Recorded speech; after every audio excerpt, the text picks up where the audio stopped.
ఆ రోజు మాట్లాడినాం ఏమైపోతుంది రాయలసీమ ప్రాంతంలో ఉన్న వాళ్ళకు, మన పౌరుషాలు ఏమైపోయినాయి అని చెప్పేసి. ఈరోజు జరుగుతున్న పరిస్థితిని ఆలోచించండి. ఒక అమరావతి ప్రాంతంలో కేవలం రియల్ ఎస్టేట్ దానికి సంబంధించిన దానిలలో అక్కడ పెట్టుబడులు రావనో అతన్ని నమ్మటం లేదనో ఉద్దేశంతో ఒక చట్టాన్ని కొత్తగా మార్పించినారు. ఏపీ పునర్వికాస చట్టాన్ని మార్పించి దాంట్లో రాజధానిని తీసుకొని వచ్చే అక్కడే ప్రాంతం అని చేసేసి దానికంతా పండగలు చేశారు. లోకేష్ నడుచుకుంటూ వచ్చే చూసినాడు, అందరూ ధన్యవాదాలు చెప్పారు. ఈరోజు ఇదే ప్రాంతానికి సంబంధించి ఇక్కడ జీవనం అంతా కూడా ఈ జలంతోనే ముడిపడిందన్న ఈ ప్రాంతంలో రాయలసీమ లిఫ్ట్ లాంటి ఇరిగేషన్ ప్రాజెక్ట్ నిలబెడితే ఒక చిన్న ఎన్జీటీలో క్లియరెన్స్ చేయడానికి ఇదే కూటమి ప్రభుత్వం, ఇదే చంద్రబాబు నాయుడు, ఇదే పవన్ కళ్యాణ్ ఎందుకు ప్రయత్నం చేయటం లేదో నేను అడుగుతున్నాను. చట్టాలే మార్పించి అమరావతిని రాజధాని చేయాలని చూపించిన శ్రద్ధ ఈ ప్రాంతం అభివృద్ధికి ఎందుకు చూపించలేకపోతున్నారో అని అడుగుతున్నాను. ఈ ప్రాంతం యొక్క సస్యశ్యామలం కావడానికి ఇప్పటికీ మేము ఈ డిసెంబరు జనవరి అయితేనే ఎప్పుడు నీళ్ళు వస్తాయా అని చెప్పేసి పిఏబిఆర్ రైట్ కెనాల్ గట్టుల మీద తిరుగుతున్న పరిస్థితి. ఎవరికి వాళ్ళు రైతులు నీళ్ళు ఎప్పుడు వస్తాయో రావు అని గట్లు తెంచుకున్న పరిస్థితి. అది ఎమ్మెల్యే అయినా కాకపోయినా ఒక ప్రజాప్రతినిధిగా జీవనం ఉన్నాక రైతులతో తిరగాల్సిన అంత కష్టకాలం వచ్చిన పరిస్థితి. ఎప్పుడు ఏమొస్తాయో తెలియని పరిస్థితి, ఇబ్బందులలో ఉంటున్నాం. ఈ ప్రాంతంలో ఇంకా అభివృద్ధి చెందాలంటే ఇప్పుడు అమరావతిలో అంటున్నాడు అది సెల్ఫ్ ఫైనాన్స్ అని. మేము అంటున్నాం ఇదే చంద్రబాబు నాయుడు ఇది మా ప్రాంతంలో నీళ్ళు ఇవ్వయ్యా, ఈ రాష్ట్ర ఖజానాకి ఎంత డబ్బులు కావాలో ఈ రైతాంగం తరపు నుంచే మీకు అందరికీ కూడా అందించే కార్యక్రమం చేస్తామని చెప్తున్నాం. ఇక్కడ ఈరోజు ఇండస్ట్రీస్ రావాలన్నా నీళ్ళే రావాలా, ఎక్కడ లేవు, మైదానం లేవు. ఇంత పెద్ద వైశాల్యం ఉండేది ఎక్కడుందంటే ఈ అనంతపురం జిల్లాలోనే ఉంది. వీటన్నింటినీ కూడా ముందుకు తీసుకొని పోవాల్సిన అవసరం ఉంది. అదేవిధంగా గతంలో చేసిండకపోయిండొచ్చు తెలుగుదేశం పార్టీ. ఎందుకు చేసిండొచ్చు అంటే, ఎందుకు చేయకపోవచ్చు అంటే కర్నూలులో కానీ లేకుంటే నెల్లూరులో కానీ కడపలో కానీ చిత్తూరులో కానీ వాళ్ళకి ఎప్పుడూ సీట్లు రాలేదు. కానీ ఈరోజు పరిస్థితి అది కాదు కదా. నెల్లూరులో 10కి 10 వచ్చేసినాయి, కర్నూలులో 2 పోయినాయి, కడపలో 2 పోయినాయి, చిత్తూరులో 2 పోయినాయి. అంత మీదే రాజ్యం కదా. తెలుగుదేశం పార్టీ వచ్చిన తర్వాత మొట్టమొదటిసారిగా అన్ని సీట్లు మీరు కైవసం చేసుకున్నారు. ఇకనైనా ఈ ప్రాంతం మీద గురిపెట్టండి, ఈ ప్రాంతాన్ని అభివృద్ధి మీద కాంక్షించండి. ఎప్పుడు మీరు చేస్తున్నది అన్నిటికీ నేనే నేనే నేనే నేనే అనుకుంటా పోతున్నారు. సెల్ ఫోన్ కనిపెట్టినది నేనే అంటారు, పాలు బితికినేది నేనే అంటారు, ప్రతిదీనికి నేనే అనుకున్న వాళ్ళు ఈ ప్రాంతాన్ని సస్యశ్యామలం చేసినది కూడా మీరే కండి. ఈ ప్రాంతంలో ఆ రాయలసీమ లిఫ్ట్ ఇరిగేషన్ ప్రాజెక్టు ముందుకు తీసుకొని పోయి అదేవిధంగా పిఏబిఆర్ ప్రాజెక్ట్ ఇంకా ఎన్ని సంవత్సరాలైనా కానీ దాంట్లో 5 టీఎంసీలే ఉన్నాయి. దాన్ని 10 టీఎంసీలు చేసే విధంగా ల్యాండ్ ఎక్విజిషన్ ప్రాజెక్ట్ చేసి కార్యక్రమం చేయాలి, 11 టీఎంసీలు చేసే విధంగా. ఎందుకంటే మేము కూడా ఒక తప్పు చేసినాం. జగన్మోహన్ రెడ్డి గారు మేము ఏ పనులు చేశామో ఆ పనులు చెప్పుకోలేని పరిస్థితి. ఈడున్న వాళ్ళలో ఎంతమందికి తెలుసు చెప్పండి? రేవంత్ రెడ్డి అసెంబ్లీలో మాట్లాడిన తర్వాత ఆ రాయలసీమ లిఫ్ట్ ప్రాజెక్టుకు నేనే 4 గోడల మధ్య చంద్రబాబుతో చెప్పి ఆపిచ్చానని చెప్పేంత వరకు మనందరికీ తెలుసు ఒక రాయలసీమ లిఫ్ట్ ఒక ప్రాజెక్టు జరుగుతుందని. దానికి ఈ జగన్మోహన్ రెడ్డి ప్రభుత్వం 900 కోట్ల రూపాయలు ఇప్పటికే ఖర్చు పెట్టిందని మనలో ఎంతమందికి తెలుసు చెప్పండి? ఎవరికి తెలీదు. ఎందుకంటే అది కరోనా వచ్చిన పుణ్యమో లేకుంటే ఇంకో పుణ్యమో ఎక్కడేం జరుగుతుందో కూడా తెలియని పరిస్థితి. నా నియోజకవర్గంలో కూడా 700 కోట్ల రూపాయలతో ఒక జిల్లేడు బండ రిజర్వాయర్ ఒకటి జరుగుతుంది పని. నా నియోజకవర్గం వాళ్ళకే చాలా మందికి తెలియదు అక్కడ ఒక ప్రాజెక్ట్ జరుగుతుంది, దానికి ఇప్పటికే 300 కోట్ల రూపాయల దాకా ఖర్చు అయిందనే విషయం. ఆ విధంగా ఉన్నాం. కాబట్టి ఈరోజు దీన్ని టాస్క్ కమిటీని భుజానెత్తుకొని చేస్తున్నటువంటి మా శైలజానాథన్ గారికి చెప్పేది ఒకటే, మనం చేసిన ప్రాజెక్టులకు ఆ సందర్శనకన్నా తీసుకోండి ముందు. అక్కడ ఇది చేయించాము జనాలకు చూపించే కార్యక్రమం, అది ముందుకు తీసుకొని పోయే కార్యక్రమం చేస్తే కానీ ప్రజలకు అవగాహన లేని. ఎందుకంటే ఇప్పుడు అన్ని ఫ్రూట్స్ వచ్చేస్తున్నాయి, అంత సోషల్ మీడియాలోనే చూస్తున్నారు, ఫోన్లలో చూస్తున్నారు, తింటున్నారు, అటుకు అయిపోతుంది. దాని వెనకలు ఉన్న కష్టం తెలియదు, దాని వెనక ఇబ్బంది తెలియదు. నాకు తెలుసు హంద్రీనీవా నుంచి ఆ రోజుల్లో కాంగ్రెస్ ప్రభుత్వంలో ఉన్నప్పుడు రఘువీరారెడ్డి అన్న, అనంతన్న, మేము అంతా కలిసి ఆ ప్రాజెక్ట్ నుంచి అక్కడ నుంచి నీళ్లు తీసుకొని వచ్చేటప్పుడు ఒక 100 పైగా మీటింగ్లు పెట్టింటాం కాంట్రాక్టర్లతో. పాదయాత్ర చేస్తాం, మీరు చేస్తారా లేదా ఆ పని? మేము ఈ డెడ్ లైన్ ఇచ్చి చేస్తేనే కానీ అని చెప్పి ఆ విధంగా నీళ్ళు తీసుకొని వచ్చిన కార్యక్రమం చేశాం. కాబట్టి ఈరోజు ఇక్కడికి వచ్చిన మేధావులు, వైఎస్ఆర్ కాంగ్రెస్ పార్టీ నాయకులకి అందరికీ కోరుకునేది ఒకటి, మనకు జరుగుతున్న అన్యాయాన్ని గురించి మనం మాట్లాడకపోతే దీన్ని చంద్రబాబు నాయుడు గారు, వీరు కూటమి ప్రభుత్వం టేక్ ఇట్ గ్రాంటెడ్గా ఉంటారు. వీళ్ళకి ఏముందిలే లాస్ట్లో వచ్చి ఏదో ఒకటి చెప్పేస్తే పోతాము అని చెప్పేసి ఏదో ఒకటి మాట్లాడితే చదువుతారు. ఇప్పుడంతా రాజధానిలో ఏముంది అంటే ఈ ప్రభుత్వం వచ్చిన తర్వాత ఒక్క అమరావతి మీద తప్ప ఇంకా మిగతా ప్రాంతాలన్నింటినీ కూడా దూరం చేసుకున్న పరిస్థితి. నమస్కారం.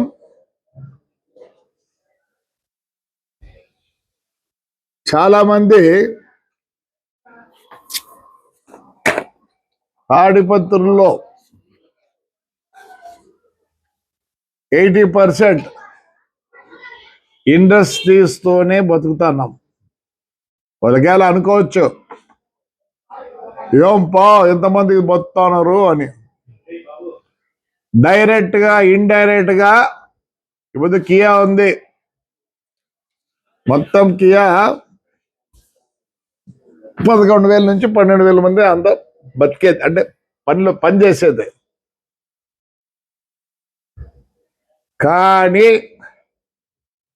ఇండైరెక్ట్ గా వేలకు మంది బతుకుతున్నారు. ఎలా అంటే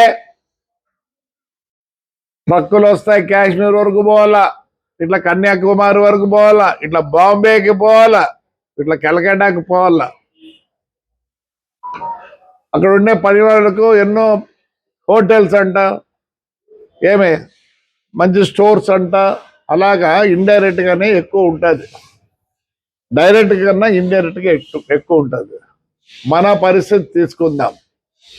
మన పరిస్థితుల్లో ఏమనింది, ఇండస్ట్రీ రాకముందు ఏమీ లేదు. పెన్నా నంబర్ 1 ప్లాంట్ 1993లో ఫస్ట్ స్టార్ట్ అయింది. అల్ట్రాటెక్ ఎల్ఎన్టీ 1998లో స్టార్ట్ అయింది. పెన్నా 2 2008లో స్టార్ట్ అయింది. సాగర్ సిమెంట్స్ 2012లో స్టార్ట్ అయింది. సుగుణ స్టీల్ ప్లాంట్ 2019లో అంటే ఉండింది. అంతకుముందు సిమెంట్ ప్లాంట్ అయితే దాన్ని ఏం చేశారు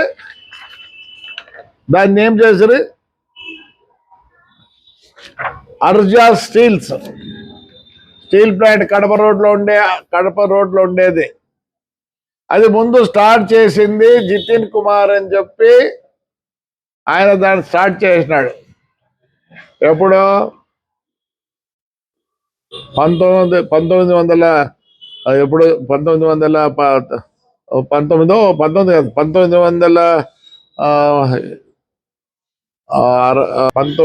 చిల్లరలో అంటే ఆయన స్టార్ట్ చేసినాడు. దాని తర్వాత ఆ ప్లాంట్ ఏమైంది,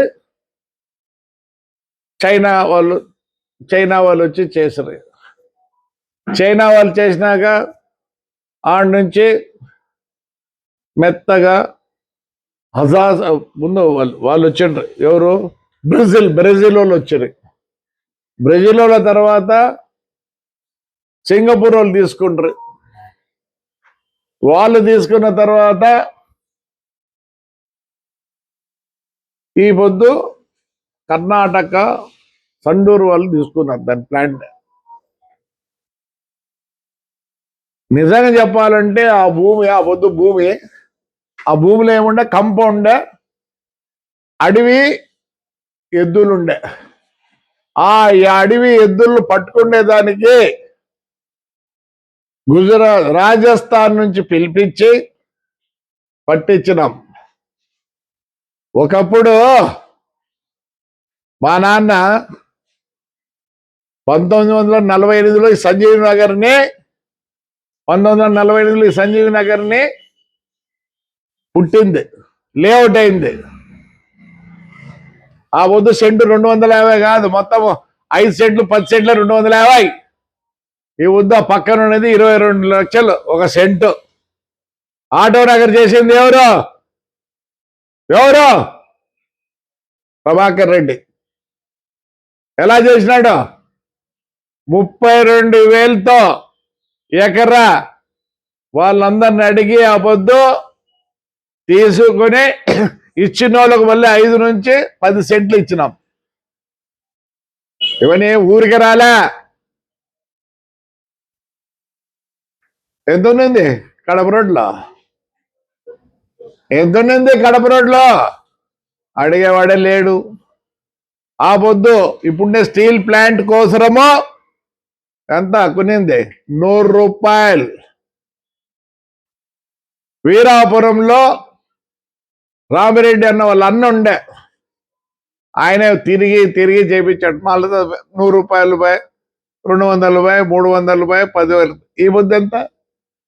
స్టీల్ ప్లాంట్ ముందర నేను 10 ఎకరాలు కొన్నా మున్సిపాలిటీకి. నాకు సారాయి డబ్బులు వస్తే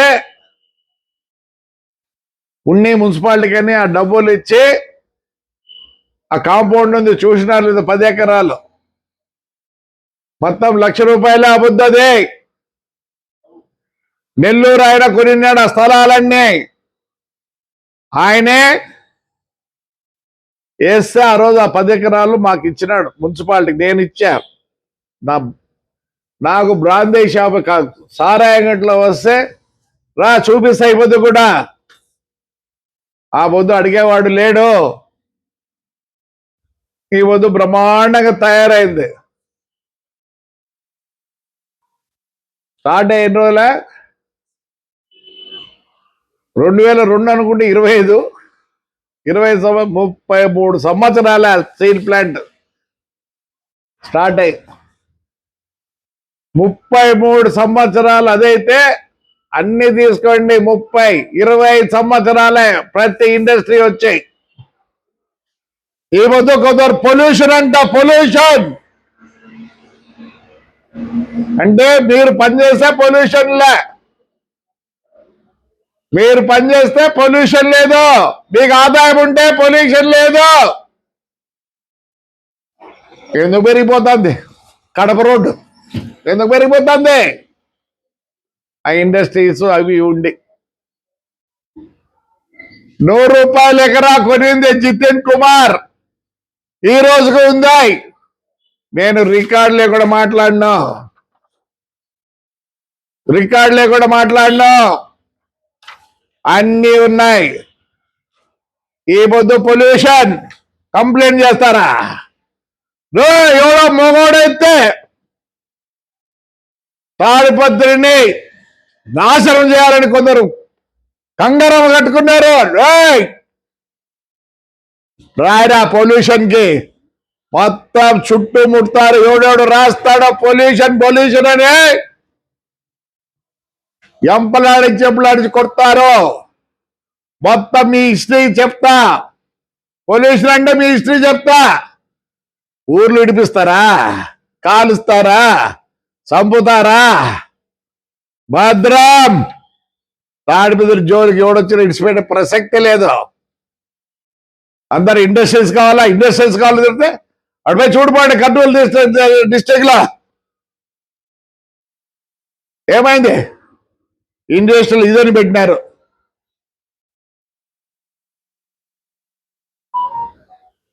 అదెవరు? ఎయిర్పోర్ట్ పక్కన.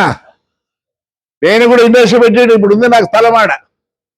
సిల్కా శాండ్ చేస్తా అంటే ఇప్పుడు చూడుకోండి. అంతా డెవలప్ చేసేయాలని డెవలప్ చేయాలి. కానీ నీకు ఆదాయం లేకపోతే పొల్యూషన్ అంటావా రే?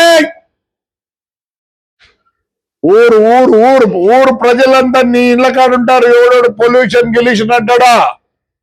ఆహా, చిట్టా తీస్తా అందరిది. భద్రం. ఇండస్ట్రీ జోలికి పోయినారంటే భద్రం. ఇప్పటికే మనకు పోయిన గ్రెనేట్ పోయింది, బ్లాక్ స్టోన్ పోయింది. లేకపోతే ఎట్లుంటే కలకలలాడతాడే. నీ స్వార్థం కోసం పొల్యూషన్ అంటే తాడిపత్రి ప్రజలు చూపిస్తారు మీకు పొల్యూషన్ అంటే ఏందో. ఇంతకుముందు అంతా ఊర్లు ఇడిపించినారు.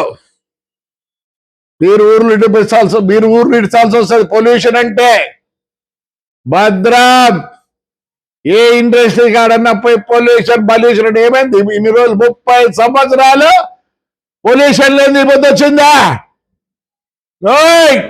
ఈ పొల్యూషన్ అనే వాళ్ళందరూ జాగ్రత్త. ఊరిడుస్తారు.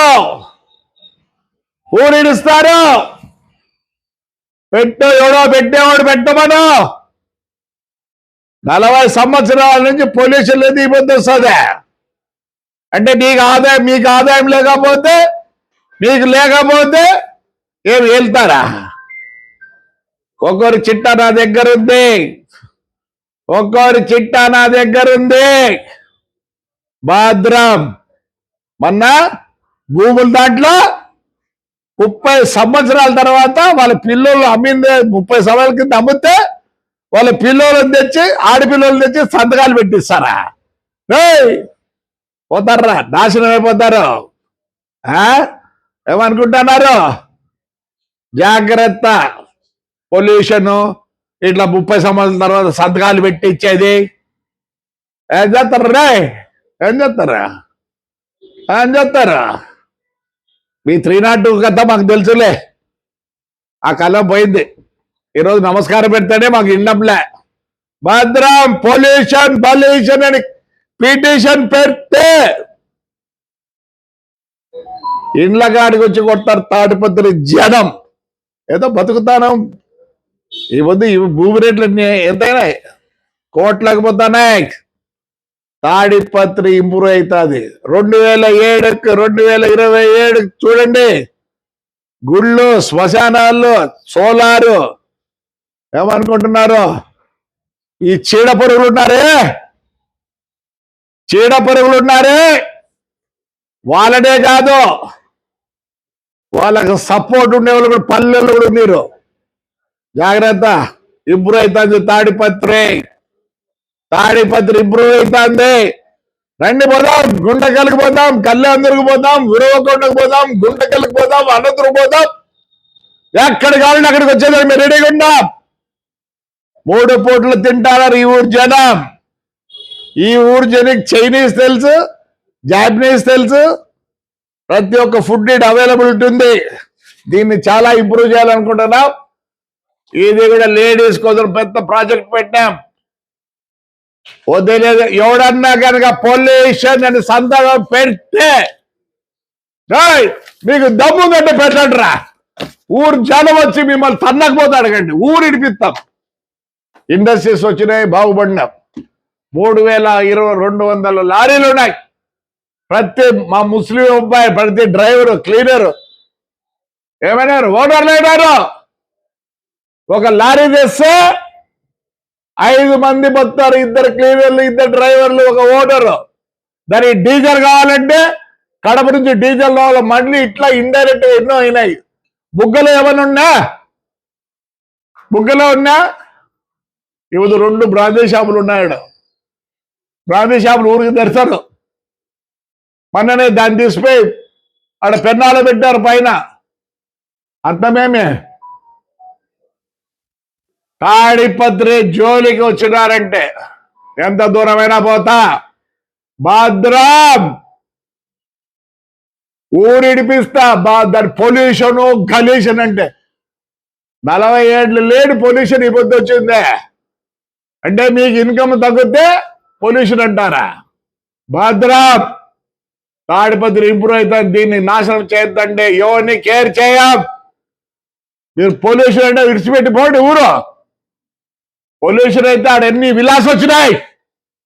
ఎన్నున్నాయి ఆడ విలాసం?